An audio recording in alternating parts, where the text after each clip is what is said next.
ఓం శాంతి. ఈరోజు మనము రాజయోగ మెడిటేషన్ క్లాసెస్లో భాగంగా చివరికి మెడిటేషన్ గురించి తెలుసుకుందాం.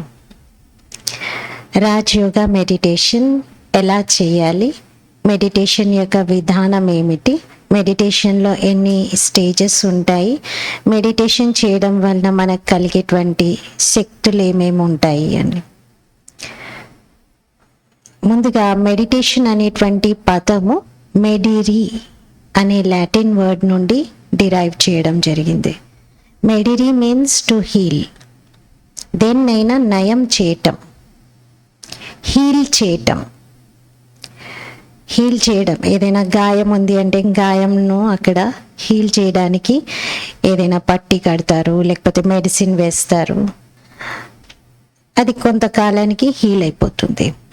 అలాగే మనసు పైన ఏర్పడినటువంటి గాయాలు, మనసులో ఏర్పడినటువంటి జబ్బులు, వీటన్నిటినీ హీల్ చేసేది మెడిటేషన్. ఇది టోటల్గా ఒక ఇంటర్నల్ ప్రాసెస్గా ఉంటుంది. బయటికేమీ కనబడదు, కానీ లోపల చాలా మార్పు వస్తుంది దీనివలన. ఆ లోపల వచ్చినటువంటి మార్పు మన స్థూలమైన ఇంద్రియాల ద్వారా వ్యక్తం కూడా అవుతుంది. అది face is the index of mind అంటారు కదా. మనసులో ఏముందో అది ముఖంలో కనబడుతుంది అంటారు. అది ప్రాక్టికల్గా మెడిటేషన్ ద్వారా మీరు చూడవచ్చు. మెడిటేషన్ ప్రాక్టీస్ చేస్తూ ఉంటే ఫేస్లో ఒక గ్లో వచ్చేస్తుంది, మన ఫేస్ మారిపోతుంది. అంటే ఎప్పుడూ సంతోషంగా ఉండగలుగుతాం, ఒక నిండుతనం వస్తుంది. ఇప్పుడున్నటువంటి వెలితి, ఇప్పుడున్న కొరత, ఇప్పుడున్నటువంటి ఆ దుఃఖం యొక్క ఛాయలు అన్నీ సమాప్తమైపోతాయి. ఎందుకంటే మన మైండ్ హీల్ అవుతుంది. దీనిని రాజయోగా మెడిటేషన్ అంటారు. ఇందులో రాజా అనే పదం ఎందుకు ఉంది అంటే, ఇది అన్ని యోగాలకు రాజు వంటిది. స్వయం పరమాత్ముడు భగవంతుడే నేర్పించినటువంటిది. భగవద్గీతలో రాజవిద్య రాజగుహ్య యోగము అని 9వ అధ్యాయానికి పేరుంది. రాజవిద్య రాజగుహ్య యోగం అంటే అన్నిటికంటే చాలా గూహ్యమైనటువంటి డెప్త్లో ఉన్నటువంటి యోగం ఇది రాజయోగం. స్వయం పరమాత్ముడే నేర్పించినటువంటిది. ఎందుకు దీన్ని రాజయోగము అంటారంటే, ఈ యోగము మనము ప్రాక్టీస్ చేయడం వలన, అంటే ఈ మెడిటేషన్ సాధన చేయడం వలన మనలో రాజు లాంటి లక్షణాలు వచ్చేస్తాయి. రాజులో ముఖ్యంగా రూలింగ్ పవర్, కంట్రోలింగ్ పవర్ ఉంటాయి. మనకి కూడా మన ఇంద్రియాలపైన శాసనం చేస్తూ శరీరాన్ని నడిపించడం వస్తుంది. ఏవైనా బాగా ఎక్కువగా వాటి వైపు ఆకర్షించిన లేదా కంట్రోల్ తప్పేలాగా ఉన్న వాటిని నియంత్రించగలిగే శక్తి వస్తుంది. ఒక విధంగా రూలింగ్, కంట్రోలింగ్ రెండు వస్తాయి. ఈ రెండు ఉన్నాయి అంటే మనం చక్కగా మన యొక్క శరీరం పైన రాజ్యం చేయగలుగుతాం. భగవంతుడు మనకి చక్కటి శరీరాన్ని ఇచ్చారు, ఇందులో ఇంద్రియాలన్నీ ఉన్నాయి. వీటన్నిటిని మన అదుపులో పెట్టుకుంటూ చక్కగా నడిపించాలి. కానీ ఈరోజు మానవుడు ఇవే నన్ను నడిపిస్తున్నాయి, నా మనసు నా మాట వినట్లేదు, నా బుద్ధి నేను చెప్పినట్టుగా చేయట్లేదు, నా ఇంద్రియాలు నన్ను ఆకర్షిస్తున్నాయి అంటే వాటి రాజ్యం నడుస్తుంది. మనం వీటిపైన రాజ్యం చేయడానికి బదులుగా అవే మన పైన శాసనాన్ని ప్రదర్శిస్తున్నట్టుగా అనిపిస్తుంది. ఒకసారి ఒక రాజు అడవిలో వేటాడిన తర్వాత దారి మర్చిపోతాడు, బయటికి రావడం ఎలాగో తెలియదు. అలా దారి కోసం వెతుకుతున్న సమయంలో ఒక ట్రైబల్ బాయ్, గిరిజన బాలుడు ఎదురవుతాడు. ఆ బాలుని చూసి వెంటనే రాజు, ఈ దారి ఎటు వెళ్తుంది అంటాడు. అంటే బయటికి వెళ్ళే మార్గం కోసం అలా అడుగుతాడు. అప్పుడు ఆ అబ్బాయి వెంటనే ముందు నువ్వెవరో చెప్పు అంటాడు. రాజుకి కొంచెం లోపల ఆ ప్రశ్న వినగానే ఈగో హర్ట్ అవుతుంది.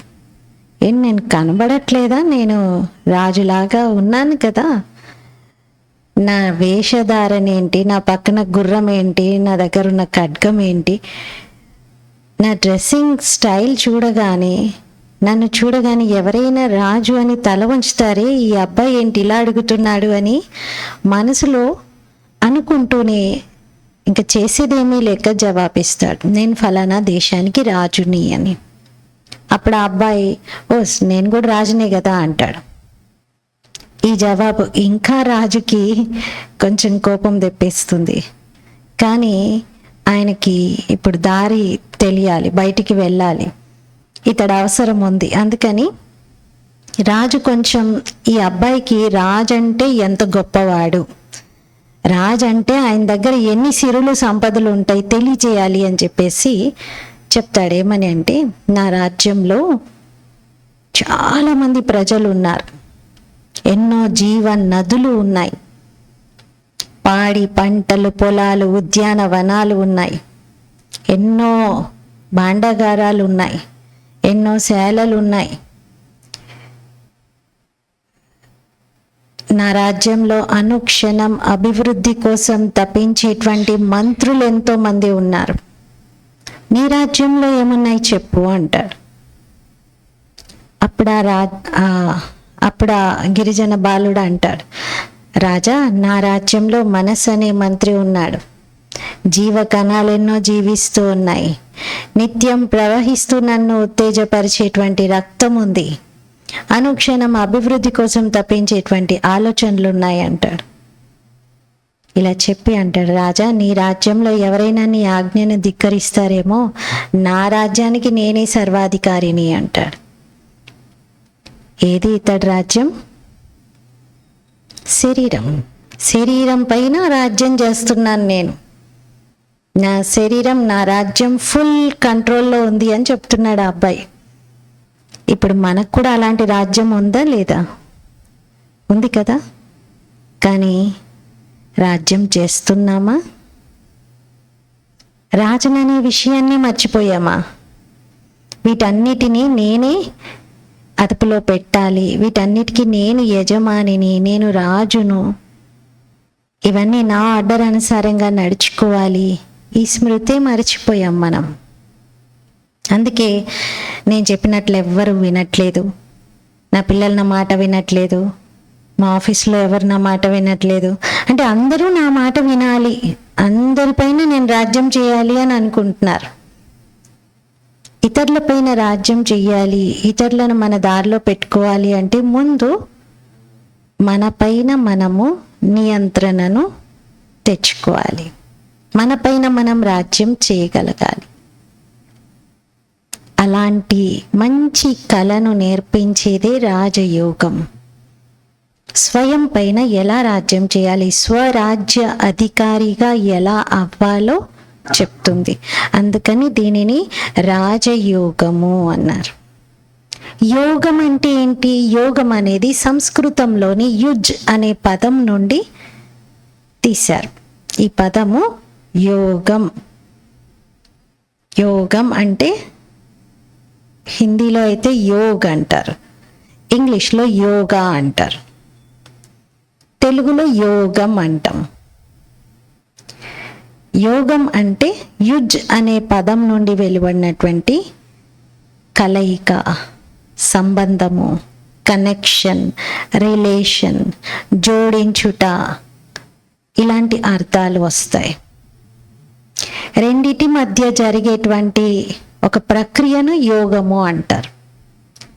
3 రకాల యోగాలు ఉంటాయి: భౌతిక యోగం, మానసిక యోగం, ఆధ్యాత్మిక యోగం. భౌతిక పరమైనటువంటి వస్తువులు, వ్యక్తులు మధ్య జరిగేటువంటి యోగమును భౌతిక యోగం అంటారు. ఉదాహరణకి 2 కరెంటు వైర్లని మనం జోడిస్తాం, పైన ఉన్న రబ్బర్ని తొలగించి లోపల కాపర్ వైర్స్ని జాయిన్ చేస్తాం. అలా చేసినప్పుడు అక్కడ కరెంట్ పాస్ అవుతుంది. అది భౌతిక యోగం, భౌతిక సాధనాల ద్వారా జరుగుతున్నది. రెండవది మానసిక యోగం. ఒక వ్యక్తి మరొక వ్యక్తిని తలుచుకుంటున్నాడు.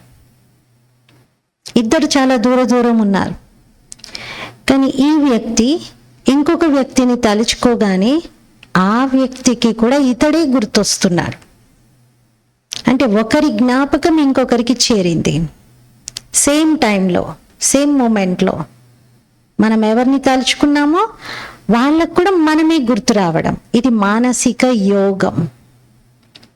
ఎక్కువగా ఇది ప్రేయసి ప్రియుల మధ్య జరుగుతూ ఉంటుంది.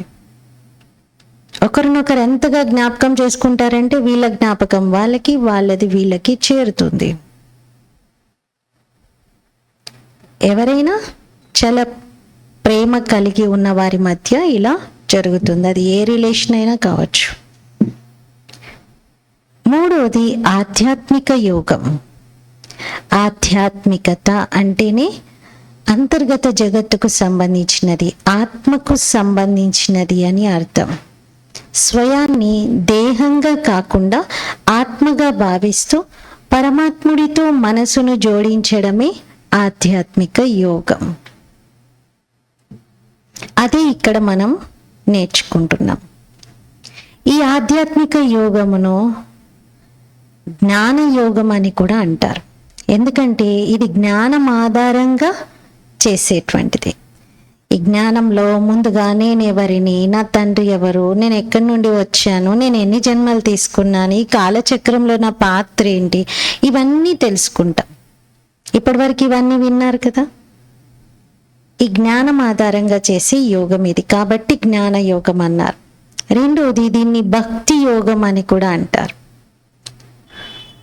భక్తిలో భగవంతుడి పట్ల శ్రద్ధ, విశ్వాసము, గౌరవము, భావనతో భక్తిని చేస్తాం. ఇక్కడ కూడా ఈ మెడిటేషన్లో భగవంతుడి పట్ల మన యొక్క ప్రేమ, విశ్వాసము, భావన, శ్రద్ధ అన్నిటినీ ఉపయోగిస్తాం. అందుకే భక్తి యోగం అన్నారు. ఇంకా భక్తి యోగం అని ఎందుకన్నారంటే భక్తిలో సమర్పణ భావం ఉంటుంది. అంటే కంప్లీట్గా టోటల్ సరెండర్, స్వయాన్ని భగవంతుడి ముందు అర్పించుకోవడం. ఇక్కడ కూడా ఈ మెడిటేషన్లో భగవంతుడికి మనస్సు పూర్తిగా స్వయాన్ని సమర్పణం చేసుకుంటూ పరమాత్ముడికి మొత్తం మన యొక్క జీవన భారమును ఇచ్చి స్వయం తేలికగా నడుచుకుంటాం. ఇంకా ఈ యోగాన్ని బుద్ధి యోగం అని కూడా అంటారు. ఎందుకంటే ఇది మనస్సు బుద్ధితో కనెక్ట్ చేసుకునే యోగం. ఈ మెడిటేషన్లో, ఈ యోగంలో మనం కూర్చునేది ఇక్కడే, కానీ మన బుద్ధి ఈ లోకానికి అతీతంగా ఉన్నటువంటి పరంధామం యొక్క చిత్రీకరణ చేసి పరంధామంను చూస్తూ ఉంటుంది. కంప్లీట్గా బాడీకి డిటాచ్ అయిపోయి ఆత్మ దేహానికి అతీతమైపోతుంది. మనస్సు బుద్ధితో మనం ప్రయాణం చేయడం మొదలు పెడతాం. అందుకే దీన్ని బుద్ధి యోగం అని కూడా అన్నారు. బుద్ధిని పరమాత్ముడి వైపు లగ్నం చేస్తాం. దీనిని ప్రేమ యోగం అని కూడా అంటారు. ఎలా అయితే ఏదైనా సంబంధం ఉంది అంటే సంబంధంలో ప్రేమ అన్నింటికంటే ముఖ్యంగా సంబంధాల్లో ఉండేది ప్రేమ. అది ఏ సంబంధమైనా సరే ప్రేమ లేదు అంటే ముందు అసలు ఆ సంబంధమే లేనట్టు. తండ్రి పిల్లలైనా, తల్లి పిల్లలైనా, భార్య భర్తలైనా, సోదరి సోదరులైనా ప్రేమ ఉంటుంది. ఇక్కడ కూడా పరమాత్ముడితో సర్వ సంబంధాలను జోడించి ప్రేమతో చేస్తాం. అందుకే దీన్ని ప్రేమ యోగం అని కూడా అన్నారు. ఆత్మ పరమాత్ముడి ప్రేమలో ఉండి పరమాత్ముడితో సంబంధాన్ని జోడిస్తుంది. అందుకే ప్రేమ యోగం. ఇలా ఈ యోగానికి అనేక పేర్లున్నాయి. ఈ రాజయోగం యొక్క అభ్యాసం చేయడానికి ముందు దీనికి ఆధారం ఏమిటో తెలుసుకోవాలి. రాజయోగానికి 4 విషయాలు ఆధారంగా ఉన్నాయి. ఈ యోగం మనం ప్రాక్టీస్ చేయాలి అంటే ముందుగా మనకి పరిచయం ఉండాలి, రెండవది సంబంధం ఉండాలి, మూడవది ప్రేమ ఉండాలి, నాలుగవది దీనివలన కలిగే ప్రాప్తి ఏంటో తెలుసుకోవాలి. ఈ 4 విషయాలు పరిచయము, సంబంధము, ప్రేమ, ప్రాప్తి, ఈ 4 ఏ ఫీల్డ్లో అయినా కావాల్సినవే. మీరు ఏదైనా లైఫ్లో చెయ్యాలి అంటే ఈ 4 మీకు తెలిసి ఉండాలి. సపోజ్ ఒక కొత్త బిజినెస్ స్టార్ట్ చేస్తాం అనుకున్నారు, ముందు నాలెడ్జ్ ఉండాలి, పరిచయం ఉండాలి. ఏంటది, దాంట్లో ఏముంటాయి, దాని లోటుపాట్లు ఏంటి, అసలు ఆ ప్రోడక్ట్ ఏంటి తెలిసి ఉండాలి. నాలెడ్జ్ లేనిది మీరు దాంట్లోకి ఎంటర్ అవ్వలేరు. రెండవది సంబంధం ఉండాలి. మీరు అప్పటి వరకు చేసింది ఏంటి, ఇప్పుడు చేయబోయేది ఏంటి, మీకు ఏమైనా కొంచెమైనా కనెక్షన్ ఉందా, కొంచెమైనా మీ మైండ్ అయినా కనెక్ట్ అవుతుందా దాంతో, సమ్ రిలేషన్ అనేది ఉండాలి. మూడవది మీకు దాని పట్ల ఇంట్రెస్ట్ ఉండాలి, దాన్ని ప్రేమ అన్నారు. చాలా తపనతో, చాలా అభిరుచితో దాన్ని చెయ్యాలి. నాలుగవది ప్రాప్తి అంటే అది చేయడం వలన నాకు ఏం లాభం కలుగుతుంది, దాని నుండి నేను ఏం పొందుతాను అనేది తెలిసి ఉండాలి. ఇక్కడ రాజయోగ అభ్యాసంలో కూడా ఈ 4 ముఖ్యంగా అవసరం. ఫస్ట్ విషయం మనం చూస్తే నాలెడ్జ్, పరిచయం. ముందుగా మనమెవరమో ఆ పరిచయం ఉండాలి. ఎవరితో మనం యోగా కనెక్ట్ చేసుకుంటున్నామో వారి పరిచయం కూడా ఉండాలి. ఇక్కడ మనం స్వయాన్ని ఆత్మ అనే విషయం తెలుసుకున్నాము. మన పరిచయం మనకు అర్థమైంది, నేను ఈ శరీరం కాదు, శరీరాన్ని నడిపించేటువంటి పవర్ని, నేను సోల్, ఆత్మని అని. ఇప్పుడు ఆత్మ ఎవరితో కనెక్ట్ చేసుకుంటుంది, పరమాత్మతో, సుప్రీం సోల్, గాడ్తో. మరి వారి పరిచయం కూడా మనకు ఉండాలి. వారి పరిచయం కూడా విన్నాం కదా, వారు కూడా ఒక నిరాకార జ్యోతిర్బిందు స్వరూపుడు, వారి పేరు సదాశివ, వారు గుణాలలో సాగర సమానమైనటువంటి వారు ధర్మగ్లాని సమయంలో సృష్టి పైన అవతరించారు, వారి నివాసం పైన పరంధామము. ఇలా పరమాత్మ పరిచయం అయితే లభించింది కదా. ఇది ఆత్మ పరమాత్మ ఇద్దరి యొక్క జ్ఞానం కలిగి ఉండడం ముందు రాజయోగ మెడిటేషన్కి బేస్. సెకండ్ థింగ్, రెండవది ఏంటి అంటే సంబంధం ఉండడం. ఇప్పుడు పరమాత్ముడి పరిచయం తెలియగానే సరిపోదు.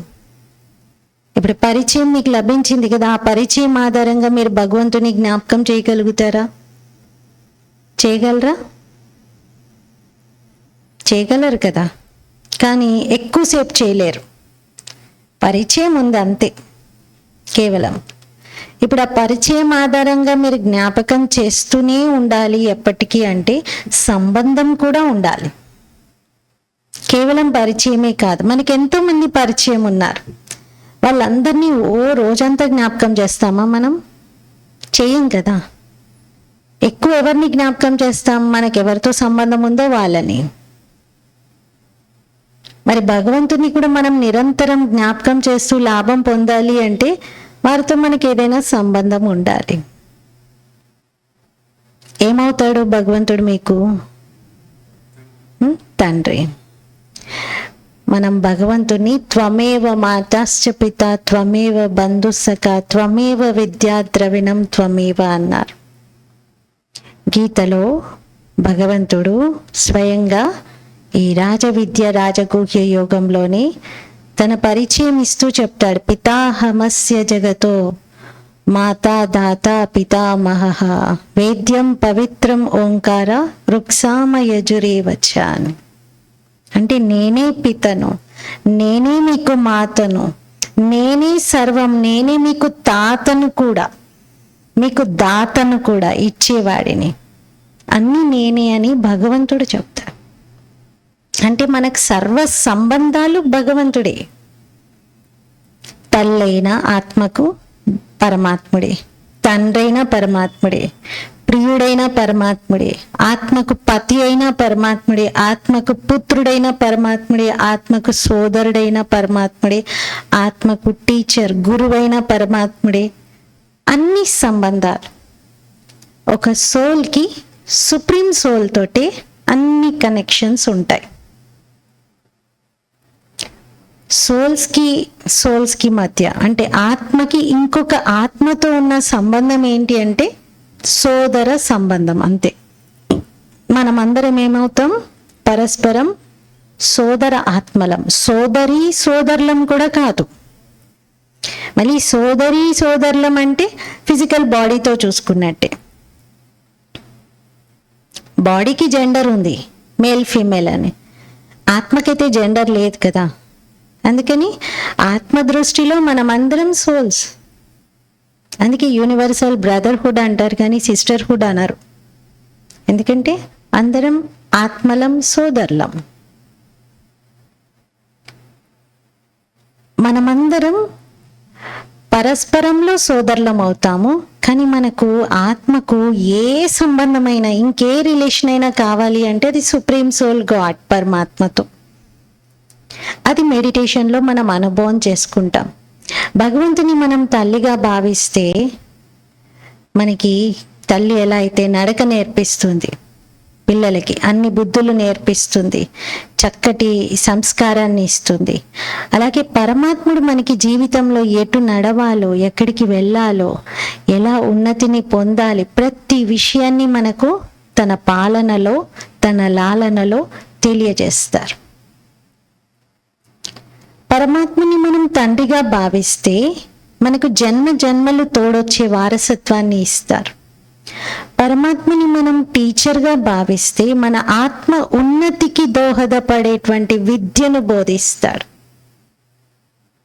ఒక జన్మ జీవనోపాధికి కావలసిన విద్య కాదు, జన్మలకి తోడొచ్చేటువంటి విద్య.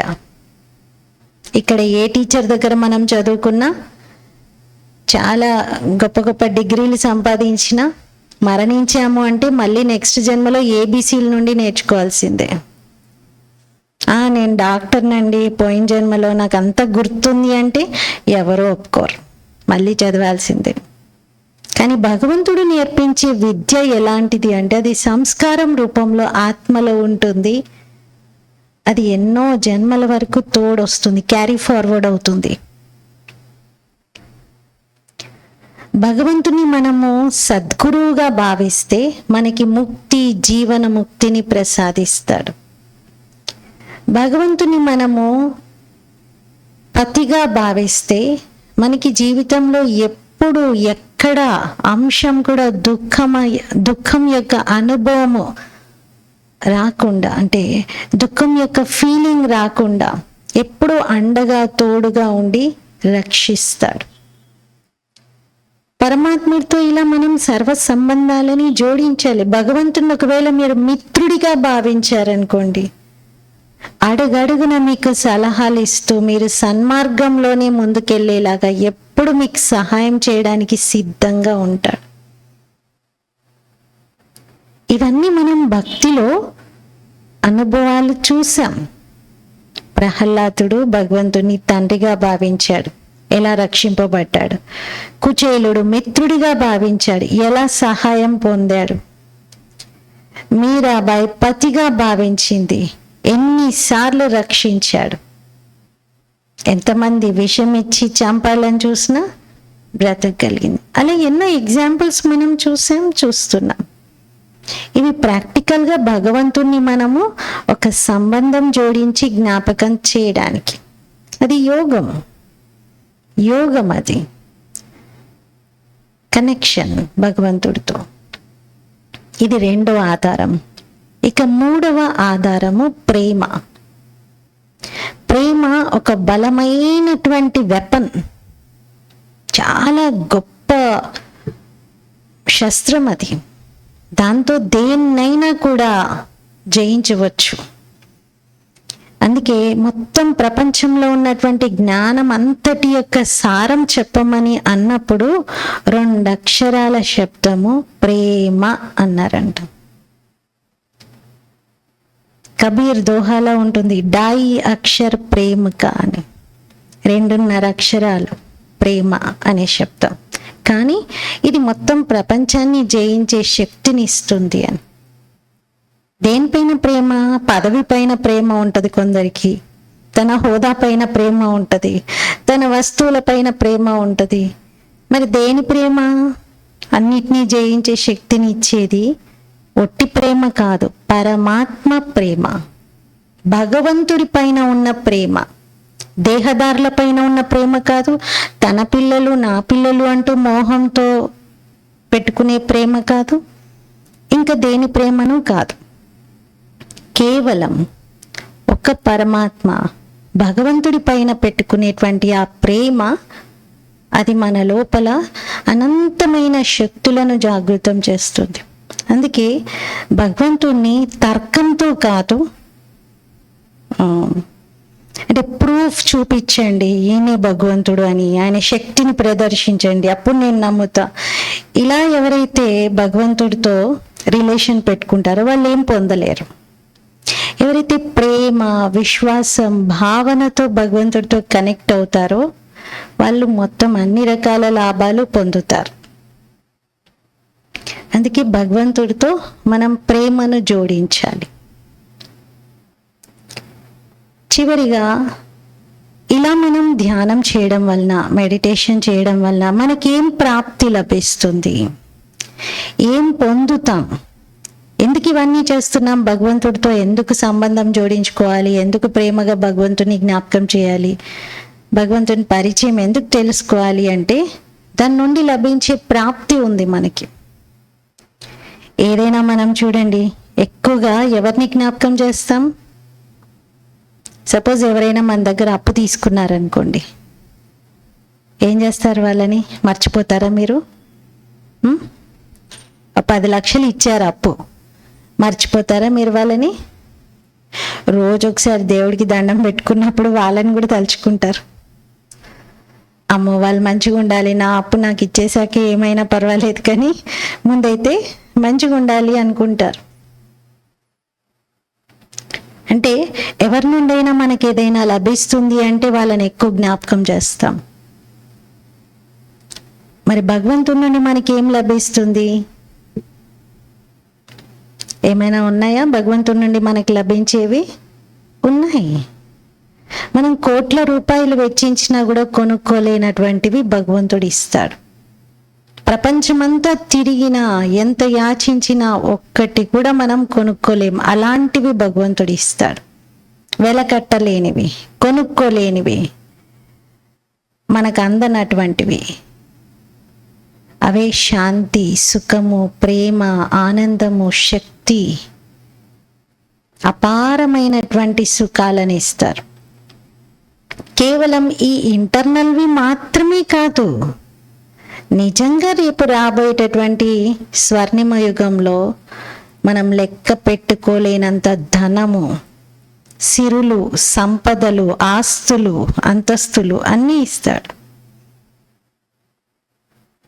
ఎందుకంటే ఎవరి వద్దనైతే సూక్ష్మ ధనం ఉంటుందో, అంతర్గతంగా గుణాల సంపద ఉంటుందో వారి వెంట స్థూలమైనటువంటి కాసులు, స్థూలమైనటువంటి సిరి సంపదలు నీడలాగా వస్తాయి, వారి తోడొస్తాయి. సూక్ష్మమైనవి ఉంటే, కానీ సూక్ష్మంగా ఉండాల్సిన సంపదతో ఖాళీగా ఉన్న వారి దగ్గర స్థూలంగా ఉన్నవి కూడా ఖాళీ అయిపోతాయి.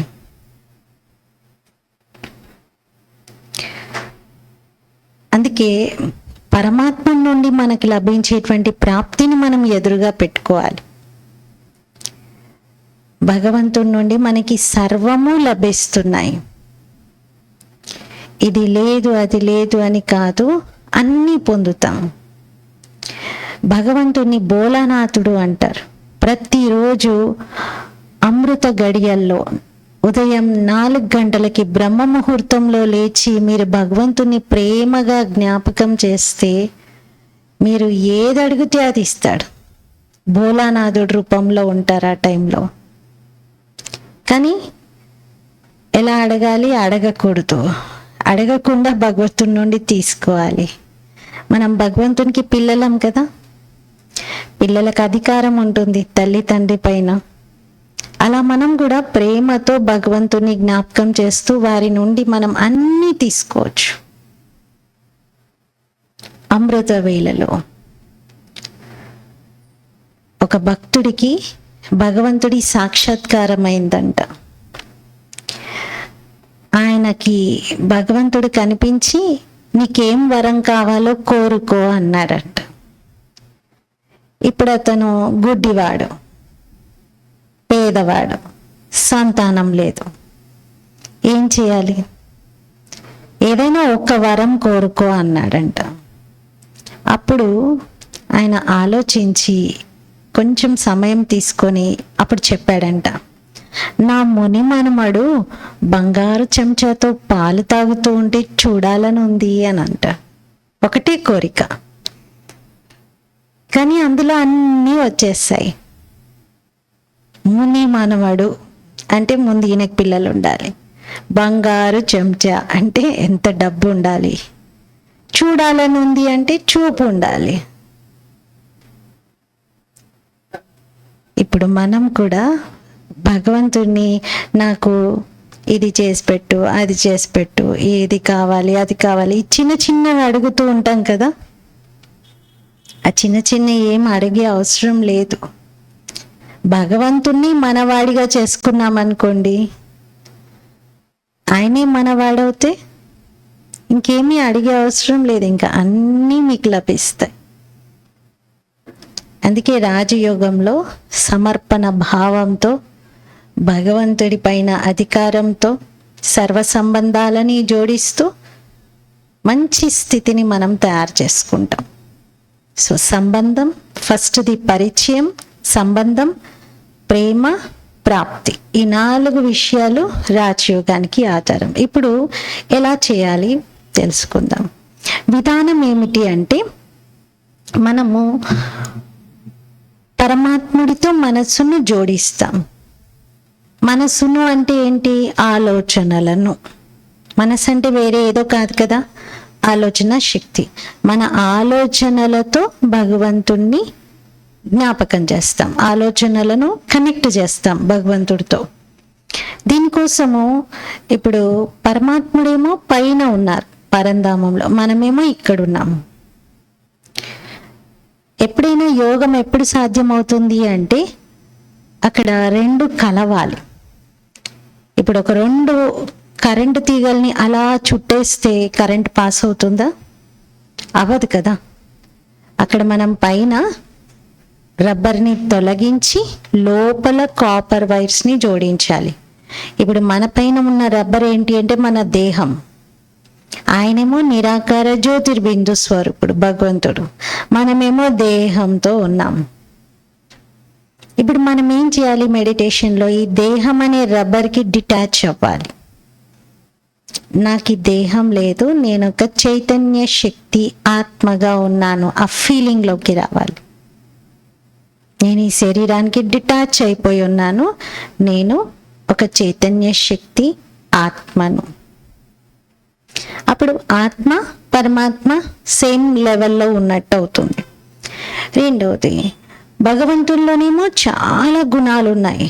ఆయన గుణాల సాగరుడు, శక్తి సాగరుడు, ప్రేమ సాగరుడు, దయా సాగరుడు. మనలో చూస్తే ప్రేమ తక్కువే, శక్తి తక్కువే, అన్ని గుణాలు తక్కువనే ఉన్నాయి. ఇప్పుడు హీన భావంతో చూసుకున్నారనుకోండి, నేను నీచుణ్ణి, పాపిని, కపటిని, నాలో ఏం గుణాలు లేవు, భగవంతుడా నీలో అన్ని గుణాలు ఉన్నాయి, ఇలాంటి భాష ఉండకూడదు మెడిటేషన్లో. మనలో లేకపోవచ్చు, మనలో చాలా అవగుణాలు ఉండొచ్చు, కానీ పరమాత్మ తండ్రి మనకి గుర్తు చేయించారు, మీరు ఒక శాంత స్వరూపము, మీరు ఒక ప్రేమ స్వరూపం, మీరు ఒక శక్తి స్వరూపం, మీలో ఆల్రెడీ గుణాలు ఉన్నాయి, కాకపోతే వాటిపైన లేయర్స్గా నెగిటివిటీ పేరుకుపోయి ఉంది. ఇప్పుడు కేవలం భగవంతుడు ఆ జ్ఞాన జ్యోతిని వెలిగించారు మనలో. ఏమని అంటే, మీలో ఆల్రెడీ ఇవన్నీ ఉన్నాయి, ఫీల్ అవ్వండి, నాలో ఆల్రెడీ మంచి గుణాలన్నీ ఉన్నాయి. ఆ గుణాల ఆధారంగా మనం భగవంతుడితో కనెక్ట్ చేసుకోవాలి. హీన భావనం రాకూడదు. నేను ఇలాంటి వాడిని, అలాంటి వాడిని, నేను ఇన్ని తప్పులు చేశాను కదా, ఇలాంటి ఫీలింగ్స్తో ఉండకూడదు. మంచి సంతోషకరంగా మంచి సంకల్పాలు చేస్తూ భగవంతుడితో కనెక్ట్ చేసుకోవాలి. ఇక్కడ భగవంతుడితో మాట్లాడే విధానంలో భగవంతుడిని బాబా అంటాం. బాబా బాబా అంటే తండ్రి, ఫాదర్ అనే ఫీలింగ్ కలుగుతుంది. లేదా భగవంతుడా అని అంటే బాగోదు కదా. ప్రేమ ఫీలింగ్ కలగాలి అంటే ఒక సంబంధం జోడించి మాట్లాడాలి. ఇప్పుడు చూడండి, ఎవరో ముక్కు మొహం తెలియని వాళ్ళు కూడా ప్రేమగా పలకరిస్తే ఏమంటారు? బాబాయ్ గారు, తాతగారు అంటారు కదా. ఏదో ఒక వరుస కలిపి మాట్లాడతారు. ఇప్పుడు మనకి భగవంతుడు తండ్రి కాబట్టి మనము బాబా అంటాం.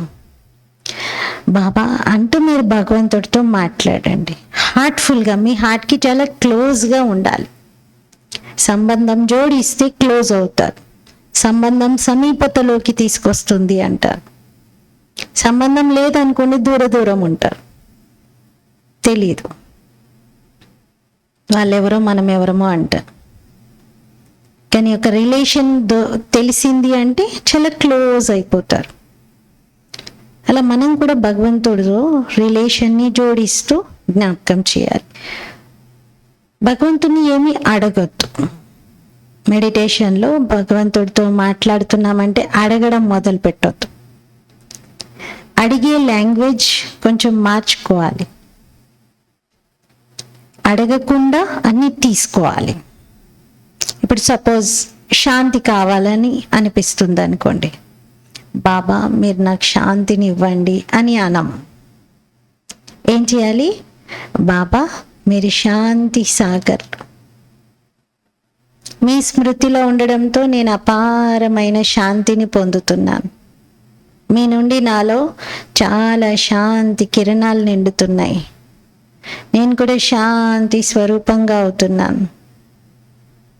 ఇలా శక్తి కావాలనుకోండి, బాబా నాకు శక్తినివ్వండి, నాకు ధైర్యం ఇవ్వండి, ఇలా అడగద్దు. బాబా మీరు సర్వశక్తివంతులు, మీరు నా పక్కన ఉన్నారు, నేను కూడా చాలా ధైర్యంగా చాలా శక్తివంతంగా అవుతున్నాను. మీ శక్తి నాలో నిండుతుంది, మీరు నన్ను శక్తిశాలిగా చేస్తున్నారు, మీరు నాలో చాలా ధైర్యం నింపారు. ఇలా ఏదైతే మీకు కావాలో, ఏ ఫీలింగ్ అయితే మీరు అనుభవం చేయాలనుకుంటున్నారో ఆ సంకల్పం చేస్తూ భగవంతుడు ఆ అనుభూతిని మీకు చేయిస్తున్నట్టు ఫీల్ అవ్వాలి. అడిగే లాంగ్వేజ్ ఉండకూడదు. ఇప్పుడు మెడిటేషన్ ప్రాక్టికల్గా మనం చేద్దాం. మెడిటేషన్ చేసేటప్పుడు మీరు స్ట్రైట్గా వెన్నెముక నిటారుగా పెట్టి కూర్చోండి. మీ చేతులు రెండు ఇలా ఒకదానిపైన ఒకటి పెట్టుకోండి. ఫ్రీగా వదిలేసేయండి. మీకు కావాలనిపిస్తే ఏదైనా ముద్ర కూడా పెట్టుకోవచ్చు. ఏకాగ్ర ముద్ర, రకరకాలు ఉన్నాయి, కానీ అవన్నీ కన్ఫ్యూజన్స్ అవుతుంది. సింపుల్గా ఇలా పెట్టుకో. కింద కూర్చొని బాస్పెట్లు పెట్టుకొని కూర్చొని చేయగలిగే వాళ్ళు కింద కూడా చేయొచ్చు, లేదంటే చైర్ పైన. ఇది సహజ రాజయోగం. దీనికి పద్మాసనం, అర్ధ పద్మాసనం వేసి కూర్చోవాలి అలాంటి నియమం ఏమీ లేదు. ఈ రాజయోగ మెడిటేషన్లో మీరు సహజంగా సుఖాసనంలో కూర్చొని, అంటే నార్మల్ పోస్చర్లో కూర్చొని డిసిప్లిన్డ్ వేలో మీ బాడీని పెట్టి మీ మనస్సుతో ప్రయాణం చేయవచ్చు. ఇది మనస్సు బుద్ధితో చేసేది కాబట్టి శరీరాన్ని ఇలా ఎత్తాలి, ఇలా పెట్టాలి, తల కిందకి వేసుకోవాలి అలాంటిది ఏమీ లేదు. హెడ్ స్ట్రైట్ పెట్టండి. తల బెండ్ చేశారనుకోండి, ఇక్కడ స్పైనల్ కార్డ్ స్ట్రెచ్ అవ్వాల్సి వస్తుంది, అక్కడ బ్లడ్ సర్క్యులేషన్ స్లో అవుతుంది, హెడ్ పెయిన్ స్టార్ట్ అవుతుంది నెమ్మదిగా. అందుకే మీరు తల బెండ్ చేయొద్దు, స్ట్రైట్గా ఉంచండి. ఇక్కడ కళ్ళు మూసుకొని మెడిటేషన్ చేయాలి అనేది నియమం కాదు. కళ్ళు మూసుకోవాలనిపిస్తే అది మీ చాయిస్, కానీ కళ్ళు తెరిచి మెడిటేషన్ చేయొచ్చు. కళ్ళు మూసుకోవాలనిపిస్తే మూసుకోండి, కానీ కళ్ళు మూసుకుంటేనే మెడిటేషన్ అనే భ్రమలో ఉండొద్దు. కళ్ళు మూసుకుని అలా కూర్చుంటే కొంతసేపటికి నిద్ర కూడా వచ్చేస్తుంది. ఇక్కడ మనం చెయ్యాల్సింది ఏంటి అంటే మన సంకల్పాలతో ప్రయాణం. చూడని కొన్ని సందర్భాల్లో మీరు కళ్ళు తెరిచే ఉంటారు, కానీ మనసు ఇక్కడ ఉండదు. మన ఎదుట నుండి ఎవరైనా వెళ్ళినా కూడా మనం వాళ్ళని చూడం. ఏంటి మీరు నన్ను చూసి కూడా మాట్లాడలేదు అంటే, నేను ఏదో ధ్యాసలో ఉన్నానండి, నేను చూడలేదండి మిమ్మల్ని, నేను గమనించలేదు అంటారు. అంటే ఏంటి, మన కళ్ళు తెరిచి ఉన్నా మన ధ్యాస ఎక్కడ పెట్టాలనుకుంటే అక్కడ పెట్టగలము. మనకి ఆ ఆర్ట్ వచ్చు, ఆల్రెడీ మనం ఎక్స్పీరియన్స్ చేస్తున్నాం. అందుకే ఈ మెడిటేషన్ మీరు ఎలాంటి ప్లేస్లో ఉన్నా, ఎంత బిజీ రోడ్స్లో ఉన్నా కూడా మీరు చేయాలనుకుంటే చేయొచ్చు. ముందు ఇనీషియల్గా బిగినింగ్ స్టేజ్లో కొంచెం కామ్గా పీస్ఫుల్గా ఉన్నటువంటి ఎన్వైరన్మెంట్లో ప్రాక్టీస్ స్టార్ట్ చేసి, ఆ తర్వాత వన్స్ మీకు ప్రాక్టీస్ అయింది అంటే మీరు ఎక్కడ కూర్చున్నా చేయగలుగుతారు. ఇప్పుడు ఒక చిన్న పిల్లవాడు తన తండ్రిని జ్ఞాపకం చేయాలి అంటే, నాకు కాన్సన్ట్రేషన్ కుదరట్లేదు, మీరు అల్లరి చేయకండి, మా నాన్న గుర్తు రావాలి, నాకు ఇప్పుడు మా నాన్న గుర్తు రావట్లేదు, ఆగండి, మాట్లాడకండి అని ఎవరినైనా అంటారా? ఎవరేం మాట్లాడుకుంటున్నా, ఎంత సౌండ్ పెట్టుకుంటున్నా మన మనసుకి అది డిస్టర్బెన్సే అనిపించదు. మనం ఎవరిని జ్ఞాపకం చేయాలనుకుంటే వాళ్ళని జ్ఞాపకం చేస్తూనే ఉంటాం, అవునా కదా? సేమ్ అలాగే ఆత్మ తన తండ్రి పరమాత్మని జ్ఞాపకం చేస్తుంది మెడిటేషన్లో. దానికి బాహ్యంగా ఎలాంటి అవాంతరాలు ఉన్నా కూడా అడ్డు కావు. ఎలా అయితే ఒక బ్యాటరీలో పవర్ తగ్గిపోతే మళ్ళీ జనరేటర్కి కనెక్ట్ చేసి మళ్ళీ దానిలో శక్తిని నింపుతాం. ఒక రీఛార్జబుల్ బ్యాటరీ ఉందనుకోండి, దాన్ని కూడా మళ్ళీ పవర్కి కనెక్ట్ చేసి మళ్ళీ రీఛార్జ్ చేస్తాం. సేమ్ మనం కూడా సోల్ ఛార్జింగ్ చేసుకోవడం మెడిటేషన్ అంటే. సోల్ని ఛార్జ్ చేసుకోవడం. రోజు సెల్ ఛార్జింగ్ చేస్తాం కదా, సోల్ ఛార్జింగ్ చేసుకోవడాన్ని మెడిటేషన్ అంటారు. సెల్ ఫోన్ ఛార్జ్ అవుతే ఎంత మంచిగా దాని ఫంక్షనింగ్స్, దాని ఫీచర్స్ అన్నీ బాగా పనిచేస్తాయి. సేమ్ అలాగే సోల్ని ఛార్జ్ చేసుకోవడం వలన మంచిగా పనిచేస్తుంది బాడీ అంతా. సో ఇప్పుడు చేద్దాం. నేను స్లోగా గైడ్ చేస్తూ ఉంటాను మీకు. మీరు నేను చెప్పేవి వింటూ ఆ రకమైన దృశ్యాన్ని చూస్తూ ఆ లోతుల్లో అనుభవం చేసుకోండి. బుద్ధి ద్వారా చిత్రీకరణ చేసుకోండి. మనసు ఒక స్క్రీన్ అయిపోతుంది. దృశ్య రూపంలో చూస్తూ అనుభూతి చేస్తూ చేయండి. ఓం శాంతి. ఒకవేళ మీరు కళ్ళు తెరిచి ఉంచాలి అనుకుంటే ఇంట్లో ఒక క్యాండిల్ ఎదురుగా పెట్టుకోనో, లేదా ఒక లైట్, ఒక ల్యాంప్ ఎదురుగా పెట్టుకోనో, చిన్నగా ఒక పాయింట్ పైన మన మనస్సు బుద్ధిని కేంద్రీకరిస్తూనో చేయొచ్చు. కళ్ళు మూసుకోవాలనిపిస్తే మూసుకొనైనా చేయొచ్చు.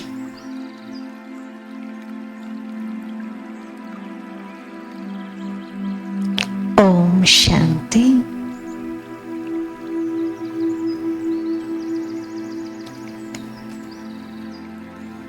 మీ శ్వాసను ఒకసారి గమనించండి.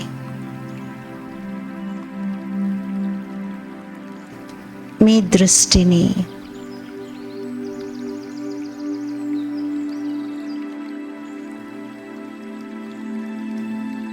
మీ శరీరంలో జరుగుతున్నటువంటి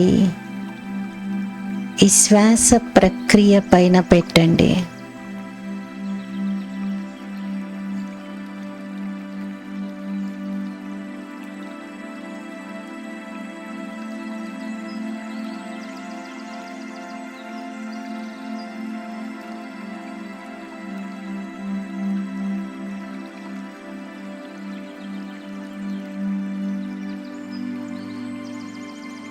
స్వయాన్ని ప్రశ్నించుకోండి. ఈ శరీరంలో నేనెవరిని?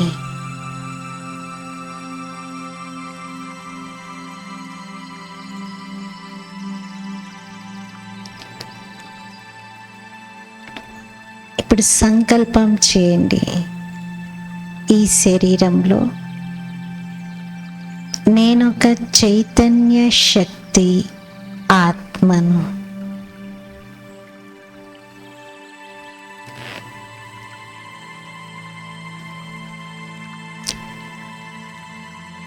ఈ భృకుటి మధ్య స్థానంలో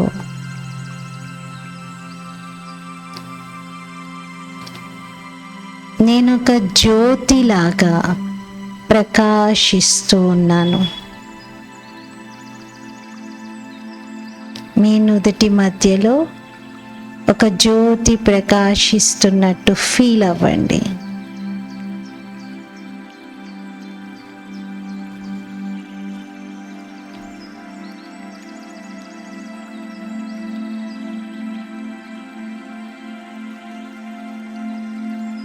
నేనే ఈ జ్యోతి స్వరూప ఆత్మను.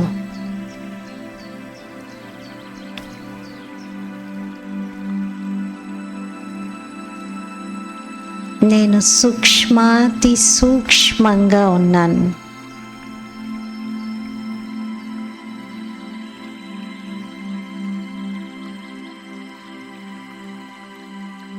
ఈ శరీరము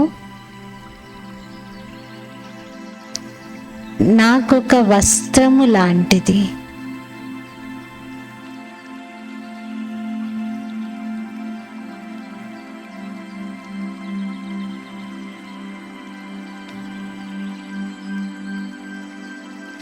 నేను ఆత్మను,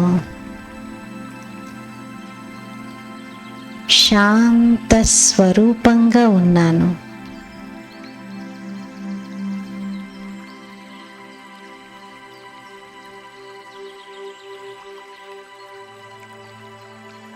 చాలా పీస్ఫుల్ ఎక్స్పీరియన్స్ చేయండి.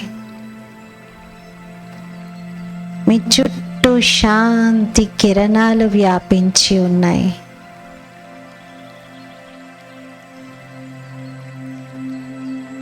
Sweet silence, peaceful vibrations.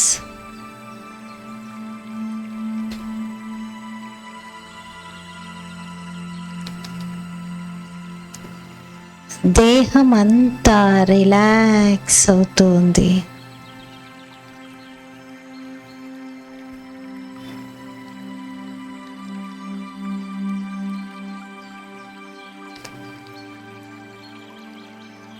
శరీరంలోని అలసటంతా దూరం అవుతుంది.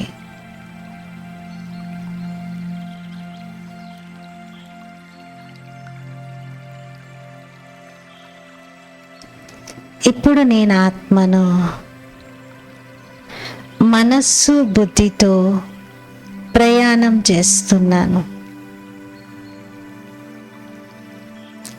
ఈ శరీరం అనే పంజరాన్ని వదిలి నేను ఆత్మను ఒక స్వతంత్ర పక్షి వలె ఆకాశ మార్గంలో పైకి వెళ్తున్నాను. శరీరం క్రిందనే ఉంది, నేను ఆత్మను పైకి వెళ్తూ ఉన్నాను.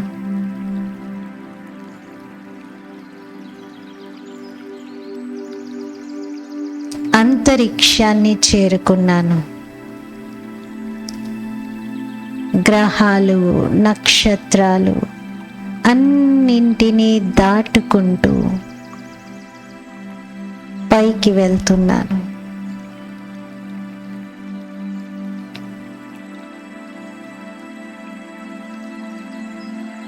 ఒక సుందరమైన ప్రదేశం, గోల్డెన్ రెడ్ కలర్ లైట్తో నిండిన ప్రదేశం.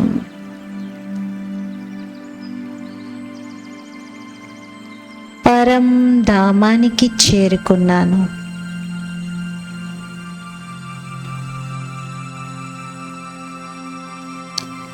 బ్రహ్మాండంగా పిలువబడే ఈ పరం ధామమే శాంతి ధామము.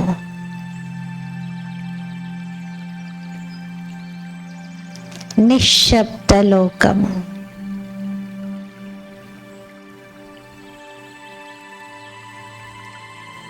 ఇక్కడ నేను ఆత్మను నా తండ్రి శివ పరమాత్ముడిని కలుసుకుంటున్నాను.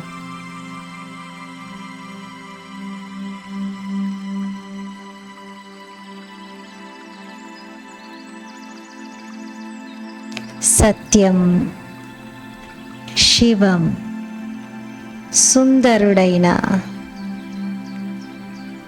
దివ్య జ్యోతి స్వరూపుడైన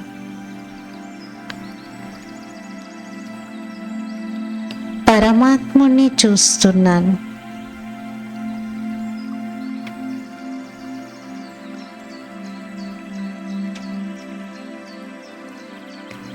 వారి నుండి సర్వశక్తుల కిరణాలు నా ఆత్మపై పడుతూ ఉన్నాయి.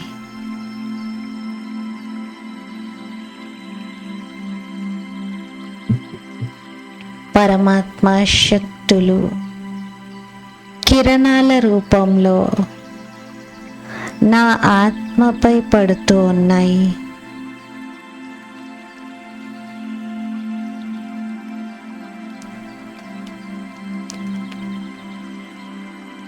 భగవంతుడి శక్తి కిరణాలు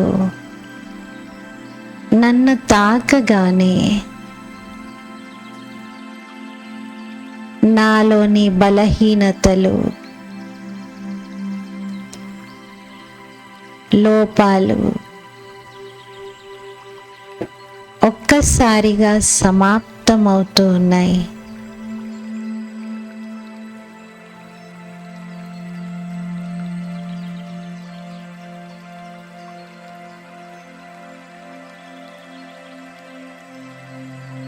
పరమాత్మ శక్తి కిరణాలు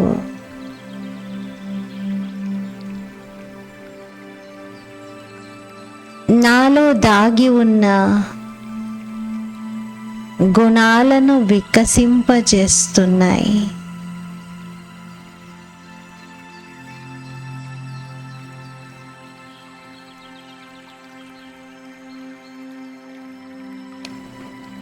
పరమాత్మ శక్తుల తాకిడికి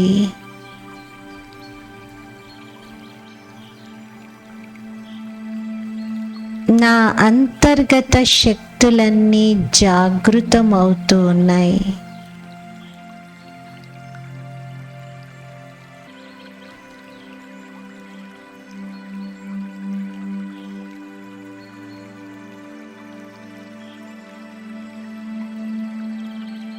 నేను చాలా నిండుగా అవుతున్నాను.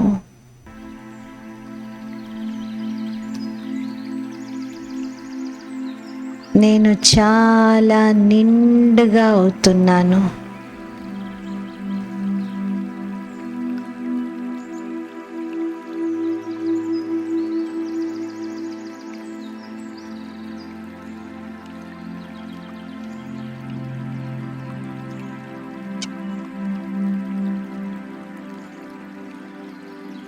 స్వయాన్ని పరమాత్ముని యొక్క సంరక్షణలో సురక్షితంగా అనుభవం చేసుకుంటున్నాను.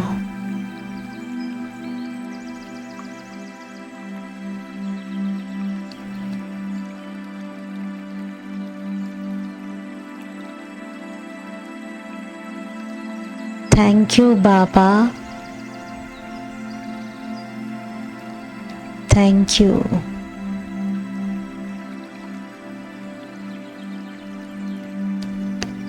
మీరు నాలో అపారమైన శక్తులను నింపారు.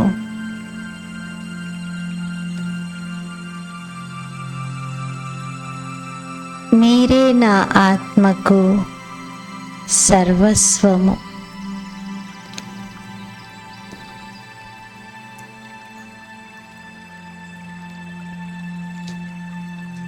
మీరే నాకు తల్లి, తండ్రి, గురువు, మిత్రుడు, సర్వ సంబంధాలు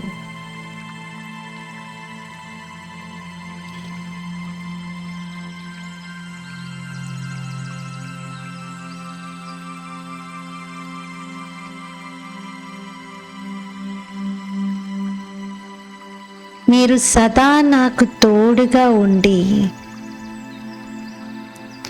ప్రతి విషయంలో నాకు మార్గదర్శనం చేస్తున్నారు.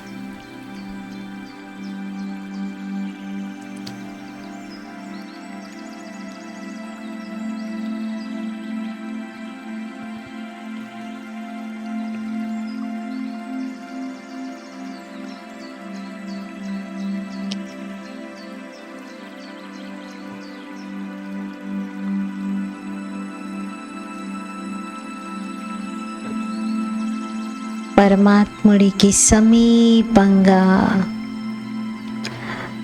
ఆత్మ పరమాత్మ ప్రేమలో లీనమై సుందరమైన అనుభూతి చేసుకుంటోంది.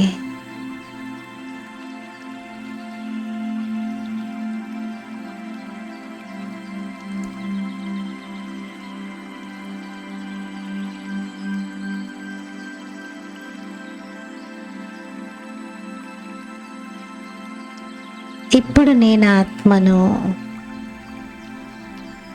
తిరిగి సాకార లోకానికి పయనిస్తున్నాను.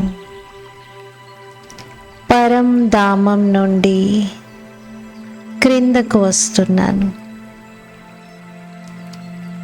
పరమాత్మ శక్తులను స్వయంలో నింపుకొని క్రిందకు వస్తున్నాను. అంతరిక్షాన్ని దాటి ఆకాశతత్వంలోకి పరమాత్ముడి నుండి పొందిన శక్తులను నేను కూడా కిరణాల రూపంలో విశ్వ ఆత్మలకు అందిస్తున్నాను.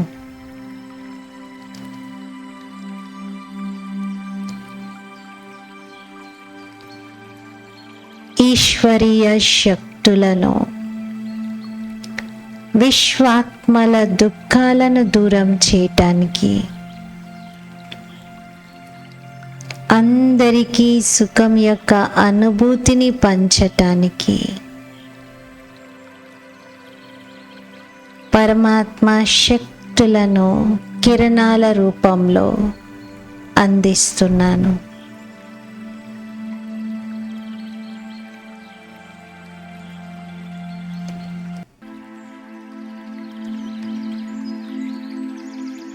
ఇప్పుడు నేను ఆత్మను తిరిగి నా భృకుటి మధ్య స్థానంలో మస్తకం మధ్యలో స్థితి అయి ఉన్నాను.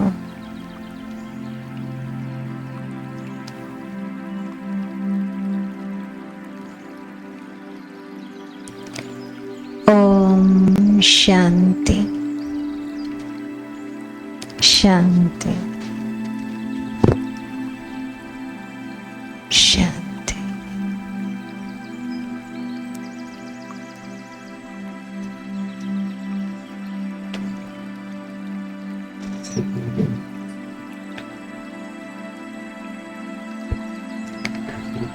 చేయగలిగారా? ఫాలో అయ్యారా? మనం ఏం చేసాము? ముందు స్వయాన్ని భృకుటి మధ్యలో నేను ఎలా ఉన్నాను అనే ఫీలింగ్లోకి వచ్చాం ఫస్ట్. తర్వాత నేను ఇందులో నుండి ప్రయాణిస్తున్నాను పైకి అనుకుంటూ, ఈ శరీరం ఒక పంజరం లాగా ఉంది, ఈ శరీర పంజరాన్ని వదిలి నేను ఆత్మ పక్షిని వెళ్తున్నాను పైకి, ఆకాశంలో వెళ్తూ అంతరిక్షాన్ని క్రాస్ చేసుకొని పరంధామం చేరుకున్నాం. పరంధామం ఎలా ఉంది? దాని ఇమాజినేషన్ క్రియేట్ చేసుకున్నాం first. Gold and red colour లైట్తో నిండిపోయి మీకు పరంధామం అనుభూతి జరగాలని ఇక్కడ మెడిటేషన్లో రెడ్ లైట్స్ వేస్తాం. రెడ్ లైట్ వేయడం అంటే ఏంటి? రెడ్ అంటే స్టాప్, మిగతా అన్ని ఆలోచనలు స్టాప్, ఓన్లీ మెడిటేషన్కి సంబంధించిన ఆలోచన. Then red is indicating power కదా, red colour indicates power. So పరమాత్మ శక్తులను మనం తీసుకుంటాం కాబట్టి కూడా రెడ్ లైట్. పరంధామం అలాగే ఉంటుంది, గోల్డెన్ రెడ్ కలర్ లైట్లో పూర్తిగా నిండిపోయి ఉంటుంది. అందుకే ఆ పరంధామం వాతావరణాన్ని ఫీల్ అవుతాం ఫస్ట్.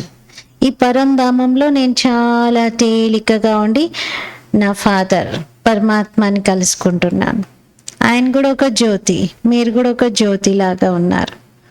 పరమాత్మ యొక్క పవర్స్ అన్నీ మీ పైన పడుతున్నట్టు ఫీల్ అయ్యారు. పరమాత్మ పవర్స్ మిమ్మల్ని టచ్ కాగానే మీ లోపల వీక్నెసెస్ అన్నీ పటాపంచలైపోయాయి. మీ లోపల పరమాత్మ పవర్ నిండుతుంది, ఫీలింగ్ జరుగుతుంది, ఛార్జ్ అవుతున్నారు మీరు. ఇంకొకటి, మీ లోపల ఆల్రెడీ ఉన్నటువంటి పవర్స్ని అవేకెన్ చేస్తుంది. సుషుప్త అవస్థలో నిద్రిస్తున్న శక్తులన్నీ జాగృతం అవుతున్నాయి. So 3 things. పరమాత్మ శక్తి మిమ్మల్ని టచ్ అవ్వగానే ఒకటేమో నెగిటివిటీ అంతా ఎరేజ్ అయిపోతుంది, బర్న్ అయిపోతుంది. రెండవది, మీలో పరమాత్మ పవర్ నిండుతూ ఉంటుంది. మూడవది, మీ లోపల నిద్రపోతున్న శక్తులన్నీ జాగృతం అవుతాయి, లోపలున్న గుణాలన్నీ వికసిస్తూ ఉంటాయి. సో ఇలా అనుభవం చేసుకున్నాక గాడ్తో రిలేషన్ జోడిస్తూ ప్రేమగా మీరు మాట్లాడుతూ పరమాత్మను తల్లిగా, తండ్రిగా, ఏదైనా ఒక రిలేషన్తో మీరు భగవంతుడితో కన్వర్జేషన్ స్టార్ట్ చేస్తారు. భగవంతుడితో మంచిగా మాట్లాడుతూ థ్యాంక్స్ చెప్తూ తర్వాత క్రిందికి వస్తారు. వచ్చేటప్పుడు కూడా మళ్ళీ ఎలా పైకి వెళ్ళారు అలాగే క్రిందికి వస్తూ ఈ భూమి ఆకాశం వరకు రాగానే ప్రపంచంలో అందరూ దుఃఖం అశాంతిలో ఉన్నారు కదా, మరి భగవంతుడి శక్తులన్నీ మనం నింపుకొని వస్తున్నాం. ఇవ్వాలి ఇప్పుడు మన బాధ్యత ఏంటి? మన సోదరాత్మలందరికీ కూడా ఈ శక్తుల కిరణాలను నేను ఇస్తున్నాను అని థాట్ క్రియేట్ చేయడం. మీరు థాట్ క్రియేట్ చేయడం, ఆ శక్తుల కిరణాలు వెళ్ళిపోతాయి అంతే. మనం చేయాల్సింది ఒక థాటే. ఎట్లా ఇవ్వాలి నాకు తెలియదు అని అనుకోవడం కాదు, కేవలం సంకల్పం చేయాలి. పరమాత్మ శక్తులన్నీ నేను నింపుకున్నాను, ఇప్పుడు ఈ శక్తులను నేను విశ్వాత్మలకి పంచుతున్నాను. అందరికీ సూక్ష్మంగా కిరణాల రూపంలో ఈ శక్తులు అందుతున్నాయి అనుకుంటూ మళ్ళీ వచ్చేసి భృకుటిలో నేను సెట్ అయిపోయాను. భృకుటిలో నా ఆసనంలో శరీరంలో నేను వచ్చేసి ఉన్నాను. ఇలా మెడిటేషన్ మనము చేయవచ్చు. ఓం శాంతి.